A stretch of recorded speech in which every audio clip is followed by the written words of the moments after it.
We often experience frustration and anger when our expectations don't line up with reality. But the key to dealing with your frustration and anger is making a change. Whether that's making the necessary changes to change your situation, or changing your perspective on your situation to feel differently about it. For example, in 7th grade, I arm wrestled a girl half my size. In hindsight, it was a lose-lose scenario for me, because if I won, I doubt anyone would be high-fiving me for beating a girl half my size.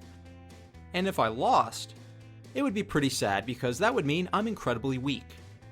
But I arm wrestled her because she was cute and I loved the idea of holding her hand. I arm wrestled her and I lost. Fortunately, she thought I was being nice and let her win, and I let her believe that. But honestly, I didn't let her win. I gave her my best effort and she beat me.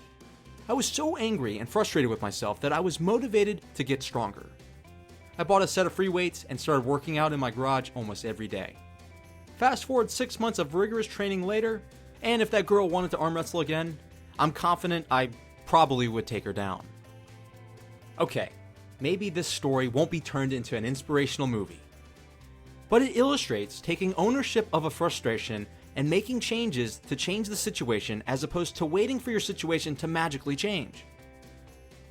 But sometimes, you'll have frustrating situations that you don't take action to change, but instead change your perspective on them. For example, traffic used to make me incredibly angry. In college, I lived with my parents and they lived 45 minutes away from campus. After a few years of doing that long drive, I was fed up with traffic and I couldn't take it anymore. I thought about what I could do to avoid it. I could just drop out of school. I'd be near $100,000 in student loan debt with no degree and no game plan on what to do with my life, but it would help me avoid traffic. I'm not going to do that. I have to find another option.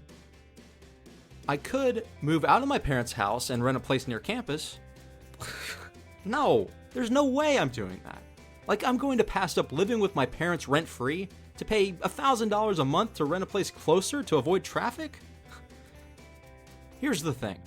Traffic may have been the most frustrating part of my life around my college days, but embracing traffic allowed me to get my degree, and it allowed me a few extra years of mooching off my parents. I gave you the arm wrestling story, and I gave you the traffic story to show you two different positive routes you can take to deal with your frustration and anger.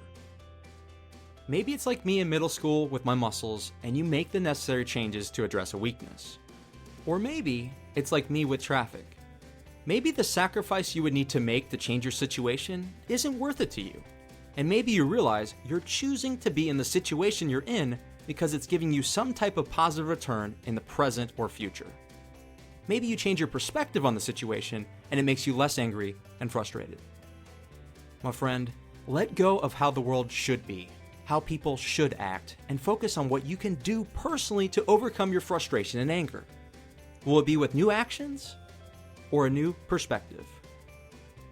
If you want more videos on how to transform your thinking for the better, consider subscribing today and hit the bell notification so you don't miss the newest video that releases on Mondays.